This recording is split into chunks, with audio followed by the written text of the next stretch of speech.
So patch 3.0 just came out, and there is a lot of stuff that happened in the patch notes, although generally just kind of big gameplay mechanics. But really quick for y'all, I wanted to talk about the 5 biggest buffs that characters got in this patch, because some characters have got a bit better and some characters just kind of maintained their dominance now in the meta because of this new patch. So let's get started. The first thing I want to mention is kind of just an overall gameplay change, which is the fact that parrying is now a little bit different. It is way better on projectiles. You are now 3 or 4 frames more plus, like 3 or 4 frames more plus on your parry compared to 2.0, and that is huge. I remember so many people were talking about, oh, it's not even worth it to parry projectiles, it's not even worth it to do anything crazy like that, you might as well just shield it and then like jump or wave dash at a shield. But now it is 100% worth it, and it's going to make a lot of camping characters more difficult to play because they're not going to be able to keep your opponents at bay as much. Things like up close boomerangs for Young Link or Toon Link or even Link, such as, you know, Pichu's and Pikachu's Thunder Jolt pressure, although not really, because you can kind of just change your timings for those 2 characters anyway, so it doesn't really affect them. But there's just a lot of things that now it's going to be more worth it to, you know, if you read a projectile, run in, parry, and then get a punish, and that is honestly huge. It is a huge difference, a really big difference for characters like Incineroar that don't have any projectiles, that kind of just running at you and trying to slowly get to you and trying to eventually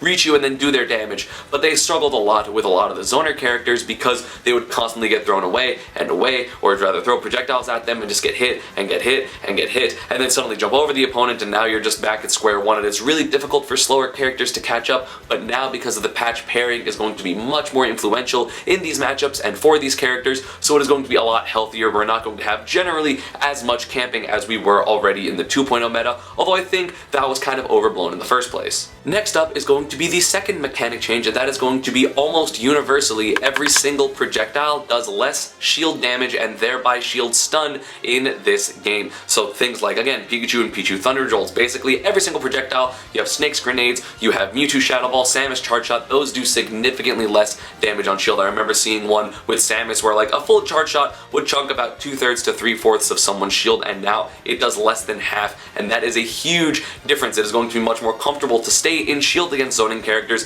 meaning that they're not just going to be able to be like, oh, I'm losing, time to just throw this thing, hopefully get a shield breaker, maybe get a shield poke. You're not going to be able to really counterplay this. You still have to approach even though I'm the one that's losing, and that is not going to be the case anymore, or at least as much anymore. You're going to have to be much smarter with how you try to chunk your opponent's shield. Samus doesn't have guaranteed shield breaks anymore with things like Bomb and Charge Shot, so it is a lot healthier, again, in my opinion, that projectiles don't just do 2/3 to 3/4 of your shield damage, because that's a lot of damage for just a projectile that's fairly safe, has ambiguous timing. You can jump out of the charge, you can do aerials out of the charge, you can grab out of the charge, and just suddenly, if someone shields it and doesn't get that timing perfectly, now they have no shield, and then as a Samus you can dash attack, as a Mewtwo you can down tilt, as a Snake, you know, Snake actually, I'm going to talk about Snake a little later because I think that character's even better now, but I feel like just a lot of the projectiles are pretty healthy now. They're not going to be over centralizing in those matchups. Still very good because you still have to approach against them, but now sitting in shield isn't going to be the worst thing in the world as an opponent against someone that has that charge projectile.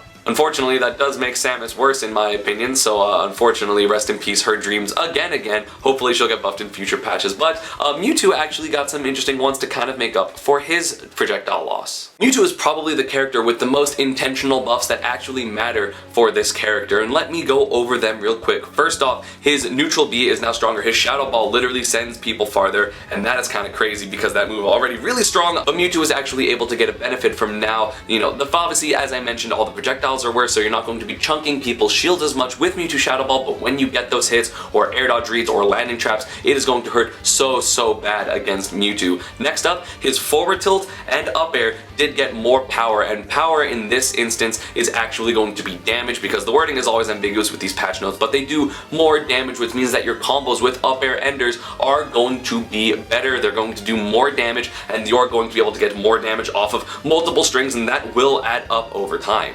And they specifically mentioned that they maintained the launch distance of these moves, and I don't know if that means that the knockback wasn't changed at all, the knockback formula wasn't changed, or if it was lessened to kind of make up for the fact that it does more damage, in which case you're going to have exactly the same combos but still do more damage as Mewtwo, and that is honestly an amazing buff for him. The biggest buff he probably got, to be honest, is his weight buff, because even if his weight buff is only 1 or 2 units, that is still going to be 3 to 10% longer stocks for this character. Mewtwo obviously still one of the lightest characters in the game. It didn't make a significant difference. It's not like he's Mario weight or anything like that, but now this character not going to be quite as squishy as he is. Still has the huge tail hurt box, which I mean, you deserve that for what you did in Smash 4, but at the same time, you know, he's going to be getting hit a decent amount, but due to the fact that he was such a big character, being so light was terrible because he's the only really big lightweight character, so it is going to be very, very huge for him to get this weight buff again, even if it's not more than 10% longevity. Now if you're dying at 100 instead of 90, that's another neutral win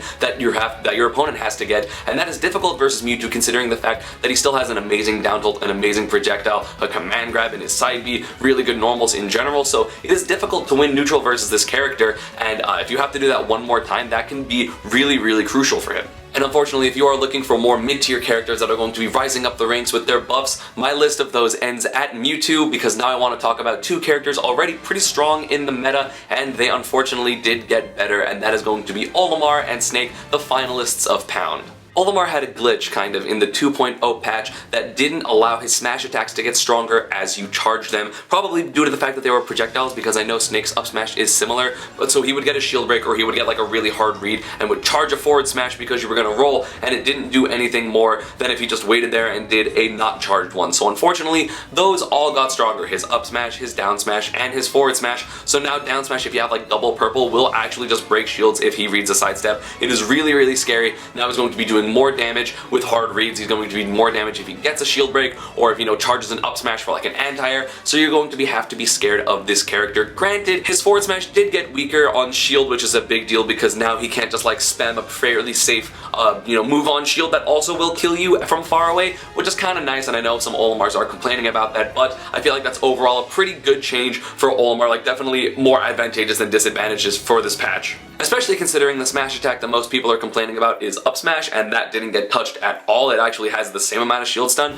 although I might again have a video kind of explaining some ways how to beat Olimar. I might do that in the future. Let me know in the comments down below if you want that, because I can definitely do that because I mentioned that in my Zero Suit video as well. But anyway, I feel like this character now already easily a top 5 character, and I don't really know what DeBuzz is thinking where he says that maybe Olimar is 7th, maybe he's 7th, because I think this character is absolutely insane and is now going to be better going into the next patch. And I feel like the character that somehow gained the most out of this patch was Snake, someone that I have thought was an amazing character for pretty much the entirety of the game, and there have been obviously varying opinions between top players about how good this character is, but I want to talk about why the supposed nerfs to Snake are actually buffs. First off, I actually will go over the legitimate nerf of this character is that up smash is now 4 frames laggier on end lag, so you can't just spam it as much for edge trapping, and it's not going to be +6 on shield anymore up close, because Snake literally used to be able to do up smash, and if the mortar came out, he would get a guaranteed grab since he has a 6 frame grab, and that is silly, and characters shouldn't really be able to do that. I can't believe he was +6 on shield, so now he's only +1 because the up smash also got weaker on shield as all projectiles did. But speaking of projectiles getting weaker on shield, let's talk about why grenades are even better. As I already mentioned at the beginning of the video, parrying projectiles is now better for a lot of things in terms of offense, or like if you're running towards a character and you have to parry a projectile, it's better. You are more advantageous when you do parrying. And Snake, as a character that can control when his grenades explode when there are around him, probably going to be way more aware of when these grenades are going to explode, especially compared to his opponents. Now he's going to be able to parry his grenades that are blowing up on his opponent's shield or hitting them, and he is going to be able to get bigger combos for longer or harder conversions and things like that, and that is huge. Not only that, but grenades do less damage on shield, which, yeah, you think, okay, well, as someone receiving the grenades, that's going to be good, right? And yes, while that may be true, Snake is going to hit his shield with grenades a lot because it's going to be grenade shielding, hoping people run into it, or also just, I'm put in a weird situation, my grenade is here, let me just stay here because I'm protected, and now they're going to be less shield damage. Snake was one of the characters that was the most susceptible to shield breaks overall in the entire game because grenades would chunk his shield. If he had 2 grenades near him by accident, or if someone threw it and then got like tilted, the 2 grenades blew up and then you tilted him again or did a smash attack, Snake's shield was probably going to break. You saw that against Nairo. I have broken MVD shield a lot on platforms with Thunder, and now the grenades are going to be doing less and less shield damage, like it's almost nothing. So now Snake's shield is going to be perfectly safe, which allows Snake to turtle even harder than he already did. So now he can parry his grenades for easier combos or more advantageous positions, especially considering he's going to probably be able to parry his grenades more than his opponent, and even if he doesn't parry them, he's going to have more shield health pretty consistently throughout the match, so he's going to be able to play a more defensive grenade plus shield game just over and over and over again throughout a game, and that is huge for him. Already arguably a top 5 character, you know, I always thought so, and now he's going to be even better. But let's talk about the final change that he got in the patch, which is Nikita, which is kind of not even a nerf. The size of the hitbox of the Nikita missile is now smaller, so it takes a couple more frames to get to your opponent, but it is not weaker, it is not slower, nothing else changed about it, and honestly that is not that big of a deal considering, you know, if you need the 1 or 2 more frames, if that's really going to matter, you can probably just crash the Nikita into a stage for a 2 frame anyway. It's really not that big of a deal, and now moves aren't going to accidentally hit it to deactivate the Nikita hitbox, so as the Snake main, hitboxes are going to be less affecting of the Nikita, which means that you're going to have to keep paying attention less to when your opponents are trying to throw moves at it to deactivate the hitbox, which makes it easier for you to know when to drop your Nikita in order to hit them for trying to hit your Nikita. And again, that's huge. That makes it so much easier. You're not going to accidentally, oops, I didn't realize it was that big because the missile was disjointed. So now it's actually easier to use, even if it is technically objectively worse, but it really doesn't matter, and it's probably actually nice for a lot of the Snake players.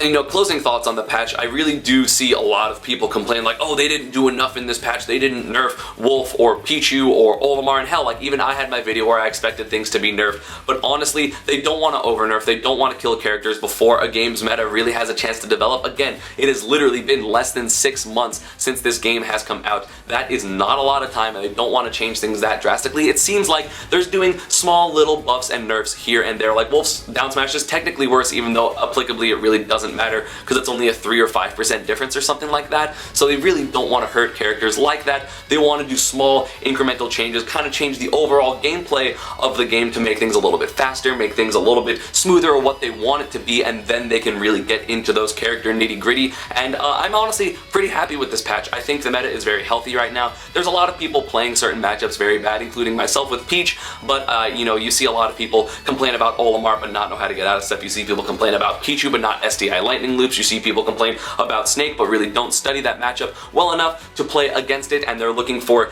these just immediate like, hey, I don't want to deal with this anymore, let's just patch it out. And unfortunately it doesn't seem like Nintendo's going to really be doing that, so you are going to have to adapt and have to learn these matchups really in depth, and hey, if a patch happens later, you're going to be even better at that matchup. So remember, just keep preparing and look out for all these changes, because again, every character's projectile being worse is actually a fairly big deal in my opinion, and parrying being better is also very nice. And yeah, that is going to be about it for this one. I hope you all enjoyed. As always, social media, Panda, and partner stuff is down below. Let me know if you want me to do a video on the biggest 5 nerfs, or like what 5 characters were affected the most by the nerfs, because I would love to do that as well if you guys want me to. As always, social media, Panda, and partner stuff is down below, and I will see you all next time.